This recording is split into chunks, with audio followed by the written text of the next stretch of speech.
aí, família Damásio, como é que está você? Roendo as unhas? Ó, eu tô me segurando aqui, hein? Tô nervosa, mas tô segurando aqui a ansiedade. Tamo junto. A nossa ideia é a gente estar junto essa semana inteira, assim, para você não ter tempo de pensar besteira, sabe assim? Quando a gente tá nervoso, a gente se pega nos nossos, né, nos nossos santos, e agora os santos são aqui os professores do Damásio. Então, claro que você pega aí na sua fé, mas fica com a gente, fica junto, porque a gente junto, a gente consegue lidar muito melhor com a ansiedade. E bora falar, então, de crimes em espécie. Lá no Dia Damásio, quando for o evento mesmo, ao vivo, eu vou falar da parte geral do Código Penal, que é uma parte que a OAB ama pedir. Mas aqui nós vamos falar de uma parte que as pessoas, às vezes, dão pouca bola, pouco valor, negligenciam um pouquinho, mas não devem fazer isso, porque é uma parte que tem caído cada vez mais. E nós vamos fazer o seguinte, a gente vai contar, vai falar de uma coisa velha e uma coisa nova, uma velha e uma nova, porque a OAB, a AGV, né, essa banca, ela gosta de novidade, mas assim, ela também gosta de tradição, é uma prova mix entre novidades e tradição. Teve muita novidade em direito penal no último ano, gente, então a probabilidade que caia uma novidade é grande, mas por outro lado, tem também muita coisa que a OAB sempre pede. Então, ó, vamos começar com os crimes contra a vida. Eu vou falar de uma coisa que é velha e de uma coisa que é nova. A coisa que é velha, eu queria comentar um pouquinho sobre o crime de infanticídio. Sempre cai infanticídio, e o infanticídio tem duas pegadinhas. Presta atenção. Ó, a primeira pegadinha do infanticídio é que é um crime bipróprio. Ele só pode ser praticado pela mãe que está em estado puerperal, contra o próprio filho, pela mãe, que está em estado puerperal, e contra o próprio filho recém-nascido ou nascente. Então, qual que é a maior pegadinha aqui? É aquela questão do erro sobre a pessoa, lembra dela? E se a mãe mata a outra criança pensando ser o próprio filho? Pelo que ela vai ser punida? Se a mãe mata outra criança pensando ser o próprio filho? Existe uma coisa chamada erro quanto à pessoa, e ela vai responder como se tivesse matado o próprio filho, portanto, vai responder também por infanticídio. Beleza? Legal? A outra pegadinha do crime de infanticídio é que o infanticídio, ele precisa desse elemento psicológico especial, que é o estado puerperal. Eu adoro falar sobre o estado puerperal, eu adoro estudar direito e medicina, é uma das áreas que eu mais gosto de atuar, mas aqui eu vou ter que cortar o blá blá blá e pedir que você, trust me baby, acredite em mim. É o seguinte, o estado puerperal é um estado que acomete as mulheres durante o parto, após o parto, até o retorno da atividade hormonal normal, mas que ele tem que estar dito no problema.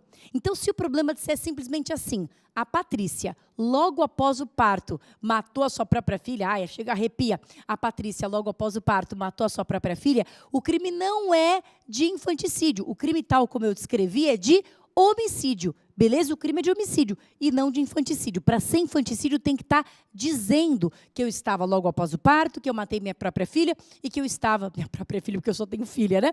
Mas que eu estava em estado puerperal. Captou a dica? Beleza? Ótimo.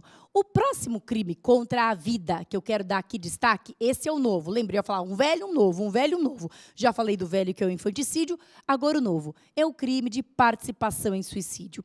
O crime de participação em suicídio, ele mudou muito em 2019, no finalzinho, dezembro de 2019. E eu já antecipo, são todas essas modificações tornaram o crime mais gravoso. Portanto, elas não retroagem. Muito cuidado com isso. Então, vamos lá nas modificações da participação em suicídio. Primeira grande modificação. O crime antes, ele chamava participação em suicídio. Induzir, instigar ou auxiliar alguém a se suicidar. É um crime, lembra? Um crime com 3 verbos. A prática de apenas um verbo já consuma o crime, então não precisa praticar os 3. Se praticar os 3, o crime é um só, não ficam muitos crimes, né? Não há uma multiplicidade de crimes. Até aí nada mudou. O que mudou? Primeira mudança. Agora não é só mais participação em suicídio, é também participação em automutilação.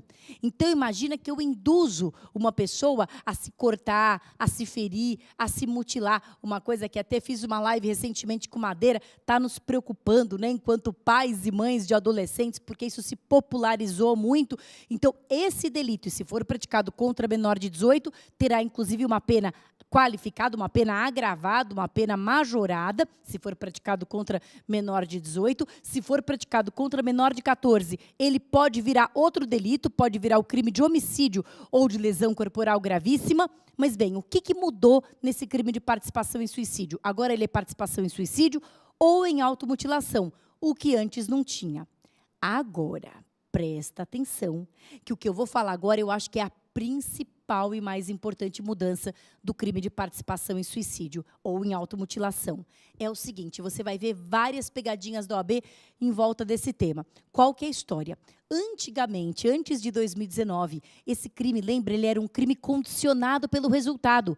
Condicionado pelo resultado. Então, era um crime que, se não tivesse resultado, nem se tipificava. Não é que ele não se consumava, ele não existia. Então, imagina que eu, antes de 2019, eu induzo Madeira ao suicídio. Eu digo, Madeira, se mata, pelo amor de Deus, por que você não se mata? E eu ia falar de time de futebol, mas aqui não ficou pertinente, porque o meu time é o mesmo do Madeira, que é Corinthians.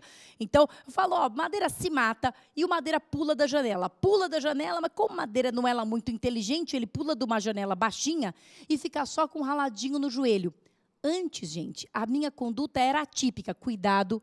Ao estudar por provas passadas, uma metodologia que eu adoro e sempre incentivo, toma cuidado com aquilo que mudou. E isso mudou, isso está desatualizado. Se você pegar uma prova antes de 2019, vai estar lá no gabarito que a minha conduta é atípica. Vai ter lá participação em suicídio tentada, participação em suicídio consumada, lesão corporal, fato atípico. É essa que vai dar no gabarito, fato atípico. Só que hoje mudou. Hoje mudou porque esse crime virou um crime formal. Formal, ele se consuma com a mera conduta. Então, ainda que não haja qualquer resultado, o meu crime de ter induzido alguém a se matar, instigado ou auxiliado, estará consumado. Beleza? Se tiver lesão grave ou morte, agora, isso não é condição de existência do crime. Se tiver lesão grave ou morte, sabe o que acontece? Qualifica. Então, com lesão grave ou morte, o crime se qualifica. Sem lesão grave ou morte, o crime se consuma e belezinha, tá bom? Última coisa que eu quero falar desse crime é a questão do auxílio. Pensa que o auxílio ao suicídio, ele pode ficar muito próximo do crime de homicídio. E aí, qual que é o fiel da balança? O que vai dividir homicídio e auxílio ao suicídio? Eu brinco que é o dedo. É o dedo que aperta o gatilho. Então, imagina que o Madeira queira se matar, mas ele não tenha coragem, que homem ele é meio amarelão mesmo, né, por natureza, a mulher é mais corajosa. Então, imagina que o Madeira queira se matar e ele não tenha coragem. Então, ele fala, Patrícia, você que é minha amiga de todas as horas, há tantos anos, por favor, aperta o gatilho para mim. E eu aperto, eu pratiquei o quê? Eu pratiquei homicídio. Mas se eu falar, Madeira, pelo amor de Deus, você, olha só que o menzarrão é você, você tem que ter coragem de fazer isso aí, pelo amor de Deus. E aí eu dou a arma na mão dele e falo, vai lá, eu tô aqui, tô te dando maior apoio, tô te dando maior força, e o dedo dele aperta o gatilho, então o meu crime é de participação em suicídio. Entendeu a teoria do dedo? Teoria do dedo, acabei de inventar. É a teoria do dedo que aperta o gatilho. Perfeito? Beleza. Bom, vamos para um próximo tema? Vamos para os crimes contra o patrimônio. E nos crimes contra o patrimônio eu também vou falar de um velho e de um novo. Beleza? Eu vou começar falando do velho. Olha, crime contra o patrimônio tem uma parte que cai muito, que é aquela partezinha final das escusas absolutórias. Essas escusas absolutórias que estão lá no artigo 181, 182, 183, isso despenca, sempre despencou.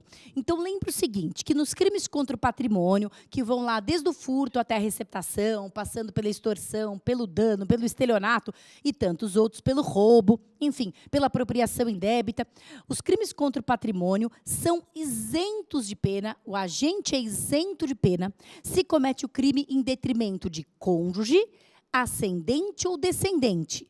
Cônjuge, na constância do casamento, ascendente ou descendente. Então, o crime contra o patrimônio cometido contra o pai, contra o filho, contra a esposa, é isento de pena, é uma escusa absolutória.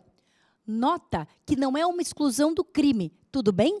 Entenda que o crime existe, só a pena que não existe, ok? Isso já caiu no AB. O crime existe, mas a pena não existe. Perfeito? Beleza. Então, isso é escusa absolutória.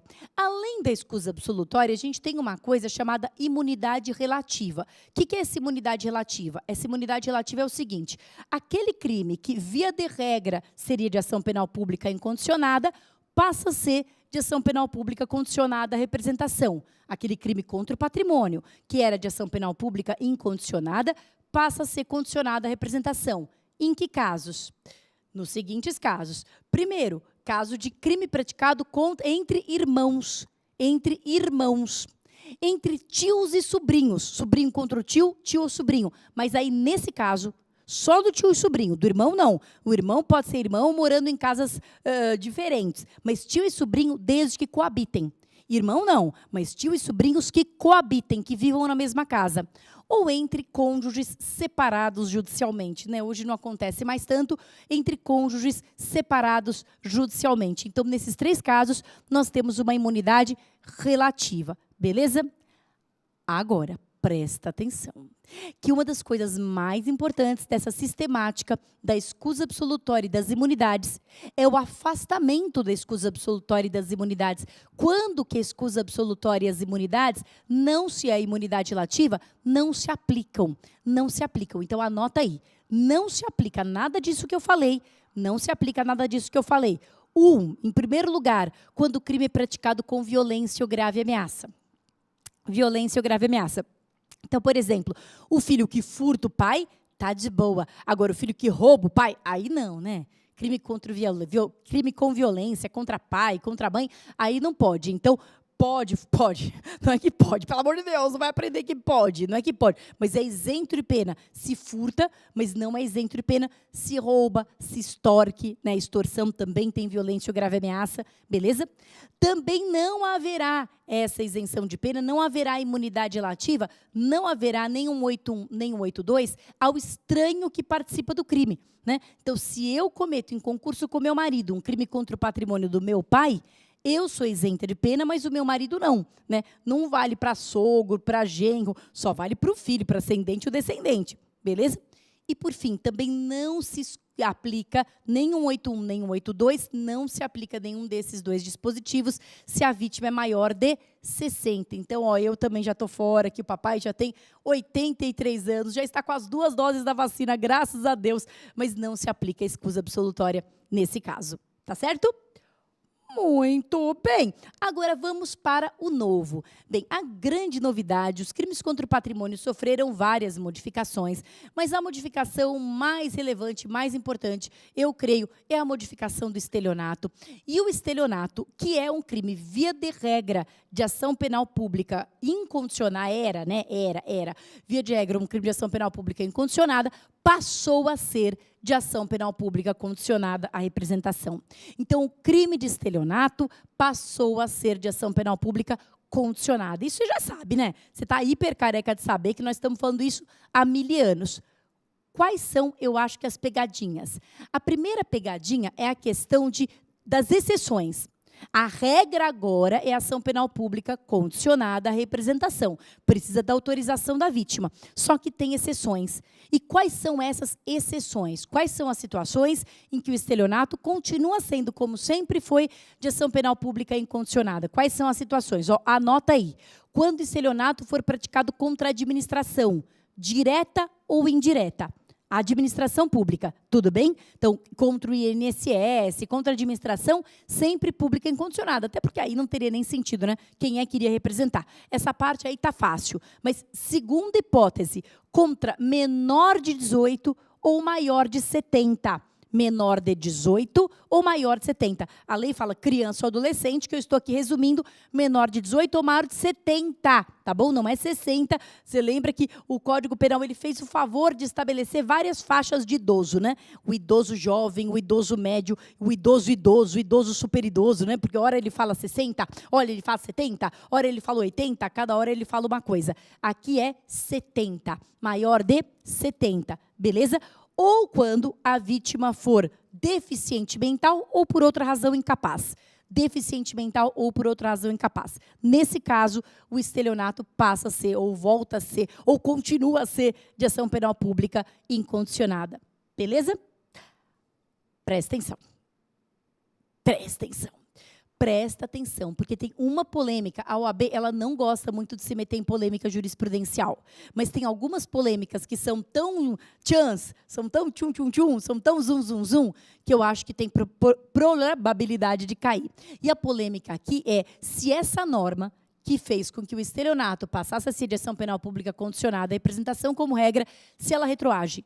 E a resposta é sim, retroage. É uma norma de natureza mista ou híbrida. Ela tem tanto um aspecto penal quanto um aspecto processual penal. Então, ela retroage, mas só, segundo posição mais atualizada das Cortes Superiores, do Supremo e do STJ, só quando não tiver sido oferecida denúncia. Para casos em que não tiver sido oferecida denúncia, exige-se a representação. Para casos em que ela já foi oferecida, não se exige. E o argumento do Supremo é de que se trata de uma condição de procedibilidade e não uma condição de prosseguibilidade. Então, é uma condição para começar o processo. Mas se o processo já começou, então o processo segue e a vítima não tem que representar. Beleza? Tranquilo? Ótimo. Perfeito. Vamos para crime contra a honra? Eu vou falar de crime contra a honra, eu também vou falar do novo e do velho. Vamos começar pelo velho. É o seguinte, o velho de guerra, mas que todo mundo me pergunta, é a diferença entre calúnia, difamação e injúria. Essa pergunta nunca sai de moda, porque todo mundo sempre confunde. Vamos aprender agora. Agora você nunca mais vai confundir. Presta atenção. Olha só. A calúnia consiste em imputar um fato criminoso falso. Ó, nota aí. Fato criminoso falso. Calúnia é imputar fato criminoso falso. A difamação consiste em imputar um fato desabonador. Um fato desabonador, aí tanto faz se ele é falso ou verdadeiro. E a injúria consiste em simplesmente ofender. Ofender. Ofender. Pode ser por palavras, pode ser por gestos, pode ser por uma careta, pode ser por um som, sei lá. Qualquer coisa que seja humilhante, ofensiva, entendeu? Grosseira. Isso é injúria. Pois bem, isso posto, deixa eu te dar alguns exemplos para ver se você entendeu direitinho. Então, eu digo Madeira, né? Você sabe que o Madeira é minha vítima preferencial. Então, eu digo assim, o Madeira recebeu propina para dar aquela sentença. O Madeira recebeu propina para dar aquela sentença. Isto é falso. Estou dizendo que isso é falso. Que crime cometo eu? Calúnia. Imputei fato criminoso falso. Beleza? Imputei um fato criminoso, corrupção, e esse fato é falso. Se fosse verdade, gente, obviamente, Deus me livre que não é, mas se fosse verdade, que crime eu cometeria? Nenhum. Nenhum, porque você revelar, você trazer à luz um fato criminoso verdadeiro, não pode ser delito nenhum. Senão ninguém ia poder ir na delegacia fazer BO, né? Óbvio. Então, se for verdade, existe um direito público de saber aquilo. Mas se for mentira, é calúnia. Beleza? Agora, se eu digo, o Madeira, ele bebe todos os dias antes de ir para o fórum. Ele bebe, ele vai, bebaço para o fórum. Que crime cometo eu? Eu cometo crime de difamação. Isso tanto se for verdadeiro quanto se for falso, porque para difamação é irrelevante se o fato é verdadeiro ou falso. A difamação não exige que o fato seja falso. Haverá de minha parte difamação, porque eu imputei um fato, ele vai bêbado para o fórum, né, todos os dias. Um fato desabonador. Agora, se eu disser, presta atenção, presta atenção. Se eu disser, Madeira é um corrupto bêbado, que crime cometo eu? Injúria. Injúria. Aqui, gente, a regra é a regra do ele fez, ele é.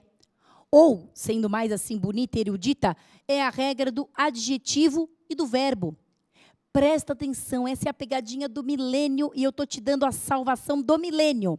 É a seguinte, se a OAB, se o enunciado usar um verbo, ele roubou, ele recebeu, ele foi bêbado, se usar um verbo, isto é, difamação ou calúnia, dependendo de ser um fato criminoso ou não criminoso. Se usar um adjetivo, ele é um bêbado, bêbado, corrupto, canalha, estelionatário, assassino, estuprador, genocida, homicida, não importa se eu usar um adjetivo, isto é, injúria. E qual é a super pegadinha? É que eles sempre enfiam um adjetivo que tem a ver com crime, porque aí eles sabem que isso é uma isca para você achar que isso é calúnia. Não é, isto é injúria. Se for só um adjetivo, se for só uma qualidade negativa, isto é injúria. Beleza? Ó, uma outra coisa ainda velha de crime contra a honra, mas que eu acho que vale a pena aqui mencionar, é quando que cabe exceção da verdade. Quando que a pessoa que proferiu aquela ofensa, ela pode provar que o que ela falou é verdade. Então, em que situações eu posso provar que o que eu falei é verdade? Vamos começar da mais absurda, a injúria. Eu falo, você é, Madeira, você é brega. Brega é uma palavra brega. Brega já é cringe, né? Ninguém nem fala brega. Fala o quê? Não sei o que fala. Cafona? Eu falava cafona, eu gosto de cafona. Madeira, você é cafona, Madeira. Madeira, você é brega. E aí o Madeira me processa por injúria, porque eu estou dizendo um adjetivo negativo. Como é que eu vou provar que Madeira não é cafona? Eu vou levar, sei lá, ele vou levar um estilista para dizer que o Madeira não é cafona, que ele é... Como é que eu vou provar que é verdade ou mentira que ele é cafona? Bom, verdade que tem gente que a gente de olhar sabe que é cafona. Mas o fato é que, como é que eu vou provar a verdade disso? Se é uma opinião, se é uma qualidade negativa, se é um atributo negativo. Então, a injúria não admite exceção da verdade. A injúria não admite exceção da verdade. Até porque, por mais verdadeiro que aquele fato seja, o problema é ofender. Né? Pensa numa injúria racial. Pensa que eu injurio alguém usando um elemento da raça, né? Que não é racismo, é injúria racial. Pensa numa injúria racial. E, aliás, en passant, qual é a diferença? A injúria racial tem vítima determinada. Eu ofendo uma pessoa determinada por força da raça, enquanto que o racismo, vítima indeterminada. Eu ofendo a raça inteira sem individualizar. Beleza? Mas imagina uma injúria racial. Eu ofendo uma pessoa por força da raça. Como é que eu posso provar que a minha ofensa é verdadeira? Não tem nem sentido isso. Então, não se admite exceção da verdade na injúria. Beleza? Na difamação, a regra é que também não admita. Porque você lembra que a difamação, pouco importa se o fato é verdadeiro ou falso? Pouco importa. Então, se pouco importa se o fato é verdadeiro ou falso, eu não posso provar que o fato é verdadeiro, até porque isso não vai adiantar nada. Só com uma exceção. Quando a difamação diz respeito a funcionário público e a ofensa relacionada à função, aos dois cumulativos, funcionário público e a ofensa relacionada à função, aí ela admite exceção da verdade, porque aí existe um interesse público em descobrir se aquilo é verdadeiro ou falso. Então, olha que interessante, se eu digo que o Madeira bebe antes de dar as sentenças dele no fórum, e ele me processa por difamação, eu posso provar que o que eu estou falando é verdade. E se eu provar, isso exclui o crime de difamação. Mas se eu falo que o Madeira bebe antes de dar aula aqui no Damásio, que não tem nada a ver com o cargo público dele, se eu digo que ele vem breaco aqui para o Damásio, vocês já notaram que ele vem assim, meio zureto, olho vermelho, repara, se eu digo que ele vem breaco dar aula aqui no Damásio, e ele me processa por difamação, eu não posso provar que isso é verdade. Não é que eu não posso provar, eu até posso, eu provo, eu posso provar, mas é que não, juridicamente, eu não tenho a oportunidade de provar que é verdade, porque isso é irrelevante. A aula dele não é boa? Ele dá bebaço, mas a aula dele não é demais? Então pronto, ninguém tem nada a ver com isso, gente, deixa o cara beber. Né? Se aquilo faz parte da atividade privada dele, não é um interesse público em saber. Entendeu? Deixa o cara. Então, para que haja exceção da verdade na difamação, tem que dizer respeito à função pública, tem que ser contra funcionário público e relativo à função pública. Beleza? Ótimo. Perfeito. Agora, presta atenção. Agora é o novo, é a novidade. O que teve de novidade nos crimes contra a honra? Olha só, os crimes contra a honra sempre tiveram um aumento de pena quando eles são cometidos na presença de várias pessoas. Quando são cometidos na presença de várias pessoas, aí tem toda uma discussão, o que é na presença de várias pessoas, se isso envolvia mídia social, se isso envolvia TV, rádio, enfim. Quando ele é praticado na presença de várias pessoas ou por meio que facilite a divulgação, ele tem um aumento de pena de metade. Mas agora, com um pacote anticrime, num dispositivo que havia sido originalmente vetado e que depois o veto foi derrubado, portanto está em vigor, passou a haver uma majorante maior se o crime é praticado por rede social da internet, por rede, qualquer tipo de rede social. Então, se o crime é praticado na presença de várias pessoas, simplesmente aumenta-se metade. Mas se o crime é praticado, o crime de calúnia, difamação ou injúria, é praticado por rede social, a pena aplica-se no triplo. A pena é triplicada de qualquer um dos crimes contra a honra. Essa, como você sabe, é uma novatio legis impeius e, portanto, não retroage. Só vale para os crimes praticados a partir da vigência da lei.